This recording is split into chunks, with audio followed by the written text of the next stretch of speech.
kids. Okay, here we are back with Ramona's World by Beverly Cleary, and we're going with chapter 2. You will recall that in chapter 1, Ramona had just come home from her first day of school and loved 4th grade. Let's see what happens in chapter 2. The next morning, Ramona was excited and happy when she entered her classroom. That is, until she saw, she might have known, spelling words on the chalkboard. She mentally groaned. Why did nice Mrs. Meacham have to do this? She soon found out. Mrs. Meacham explained, "Today we're going to study the words that we use. When we wrote about ourselves yesterday, we discovered words that we need to learn how to spell." Ramona looked more closely at the words on the chalkboard. Among them, she saw scream, hungry, couch, finger, roll, model. They looked familiar. They were familiar. They were her words. She scowled. "Is something the matter, Ramona?" asked Mrs. Meacham, who had been quick to learn names. Ramona decided to speak up. "What difference does spelling make if people know what you mean?" she said. "Well, you wouldn't want people to think that you sat on a coach instead of a couch, would you?" Mrs. Meacham asked.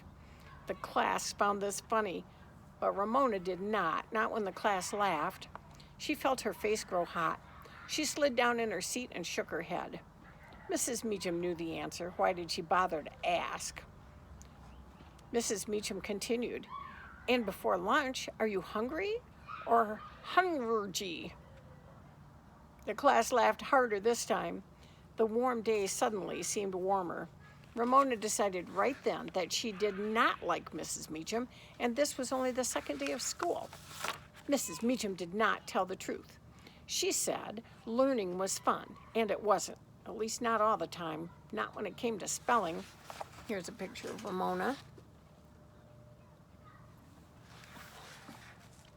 The 4th grade suddenly began to stretch ahead, long and dreary and full of spelling. Before long, rain would begin to fall day after day. The school bus would smell like old boots, and then, with luck, snow might fall. Ramona imagined herself making snow angels in the front yard.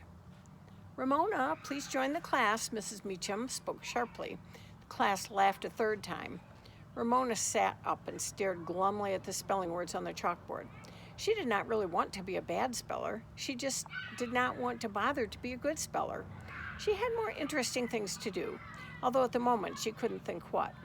She frowned and studied the words based on her own misspellings as well as those of others, and disliked every minute.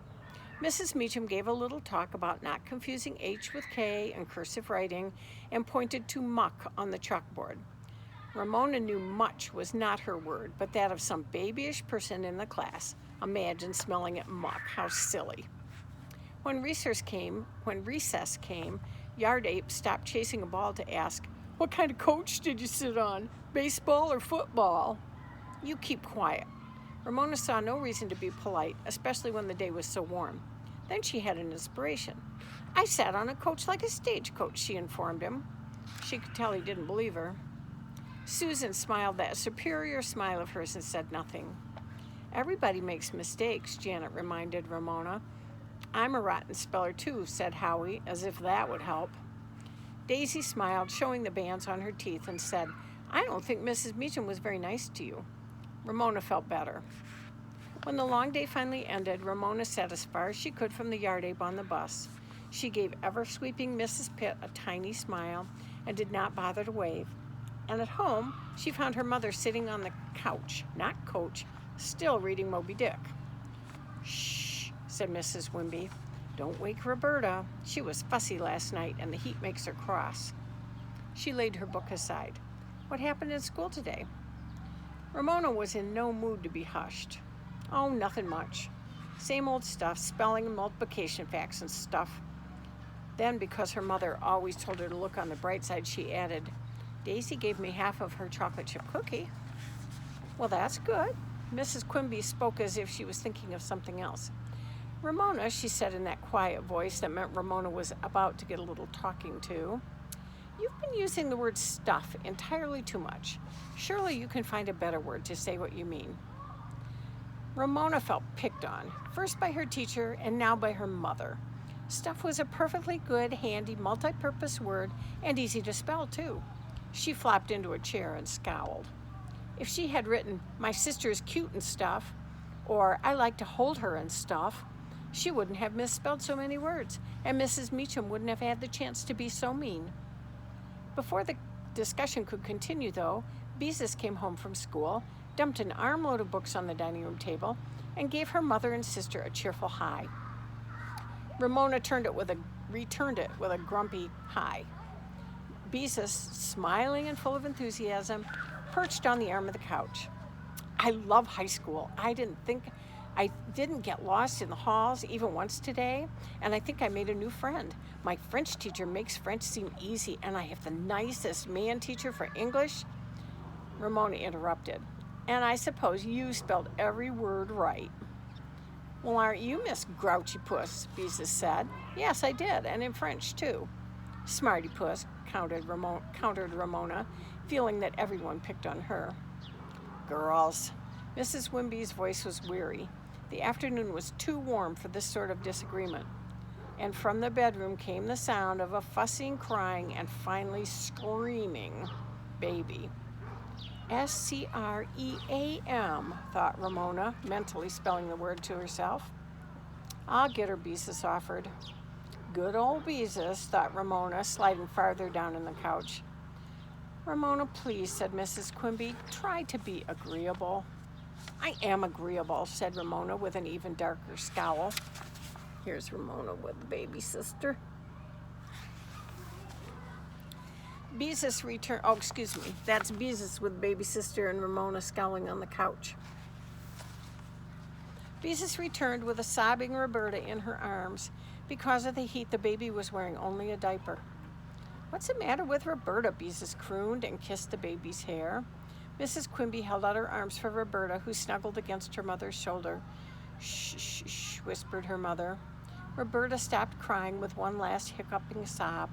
"That's my good girl," whispered Mrs. Quimby, and she too kissed the baby's hair. All this made Ramona feel worse than ever. Unloved, left out, and a rotten speller with a whole horrible 4th grade ahead of her. Nobody kissed her hair, at least today, and it was clean, too. She pulled herself out of the chair, found a remote control, and turned on the television to a rerun of her favorite after-school program, Big Hospital. She wanted to forget her troubles and lose herself in the corridors of the hospital where people in green pajamas fell in love if they weren't too busy saving lives or comforting the lost and lonely. "Ramona, please turn that off." Mrs. Quimby looked over Roberta's head at her middle daughter. "I wish you'd tell me what's bothering you." "Nothing's bothering me," grumped Ramona as she pushed the button on the remote control without finding out what handsome doctor and blonde nurse would say next. She waited for her mother to coax her problems out of her, to soothe her, to tell her things would be better tomorrow, and maybe even kiss her hair. She picked at a callus, but it did not pull it off. Calluses were one thing she had to be proud of. Right now, she felt they were the only thing. But before Mrs. Quimby could coax, the telephone rang. "I'll get it," Beezus shouted. She and Ramona usually tried to beat each other to the telephone in the hall. Of course, Ramona eavesdropped. She heard Beezus say, sounding surprised, "Well, yes, I'd love to. I'll have to ask Mother. Just a minute." Beezus, her eyes shining and her face alight with joy, came back to the room and said, "Mother, guess what? Mrs. Lucas wants me to babysit with Benjamin Saturday evening. They won't be out late and they'll pay me and everything." "And stuff," thought Ramona. Beezus continued, "And Mrs. Lucas says she wants me because she knows I'm responsible." "Oh, please, please, please." "I don't see why not," said Mrs. Quimby. "We'll be home so we could help if there's an emergency, which I'm sure there won't be." Not with good old Beezus being so responsible all over the place, thought Ramona, as Beezus danced off to the telephone. After she had accepted the offer, she returned, gathered up her books, and started down the hall to the room the sisters shared since Roberta was born. The baby now occupied Ramona's old room. Beezus paused and said, "Au revoir." I didn't pronounce that right because I don't know how to pronounce French. "What does that mean?" asked Ramona, annoyed with Beezus for using words she did not know. "It means goodbye in French," answered Beezus, and she went off to the room the sisters shared. Probably to be responsible about her homework, thought Ramona. Mrs. Quimby shifted Roberta to her lap and patted the couch beside her. Ramona, come sit by me, she coaxed. Reluctantly, Ramona moved to the couch, staying as far away as she could from her mother. She balanced the heel of one sandal on the toe of the other and longed to lean against her mother and confide her troubles. Life was hard enough, and now Beezus would be showing off by speaking French. She picked at a callus. Can't you tell me what's bothering you? Mrs. Quimby's voice was gentle. Roberta stared at Ramona as if she were giving serious thought. Nothing, Ramona sighed. Now, Ramona, said her mother in her soothing voice, I know something's bothering you. You'll feel better if you tell me. Ramona knew her mother was right, but she sighed again before she burst out. My spelling is rotten, and Mrs. Meacham doesn't like me and makes me feel stupid in front of the whole class, and they laughed at me and made me feel super stupid, and everybody says Beezus is responsible, and nobody says I'm responsible, and everybody fusses over Roberta and says she's cute and adorable and stuff, and nobody pays any attention to me, and I'm not supposed to say stuff, and stuff. Roberta looked worried. Mrs. Quimby ignored the stuffs. Has anybody ever said you weren't responsible, she asked. Ramona thought. Well, no, she admitted, but Mrs. Meacham probably will. She only likes people who can spell. Oh, she loves good spellers. She adores good spellers. Mrs. Quimby smiled. Ramona, I think you're exaggerating. Ramona knew her mother was right, but that was the way she felt. Exaggerating felt good. Bring your spelling words home, and we'll help you, Mrs. Quimby said. But Ramona was not ready to be comforted. And don't forget, her mother went on, this is only the second day of school, and Mrs. Meacham is there to teach you. You'll feel differently when you get to know her better and when your spelling improves. Ramona felt a little calmer after spilling out her troubles, but she wasn't ready to admit it. How did she know her spelling would improve? It might get worse. Roberta stared as if she were trying to understand. Ramona stared back, still engulfed in self-pity, and thought, I wish somebody would call me darling and adorable like Roberta, but no, I'm just plain old messy Ramona.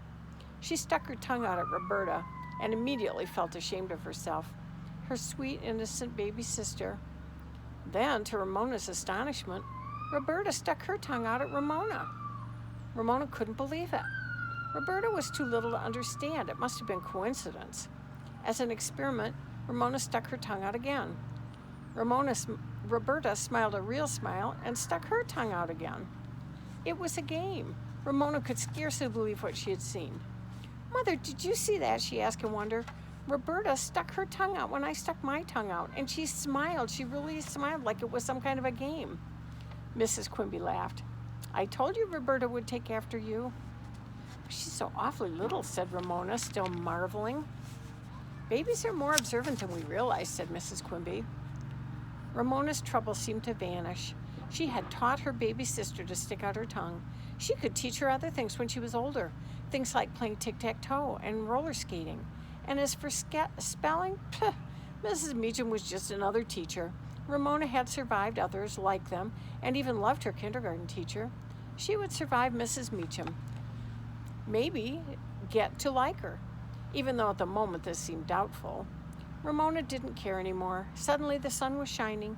It had shone all day, but Ramona hadn't noticed since she had gone to school, and now Roberta had copied her by sticking out her tongue.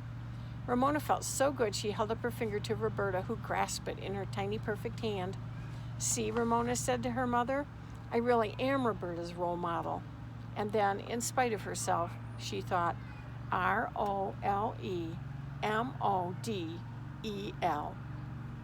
And that's the end of chapter 2.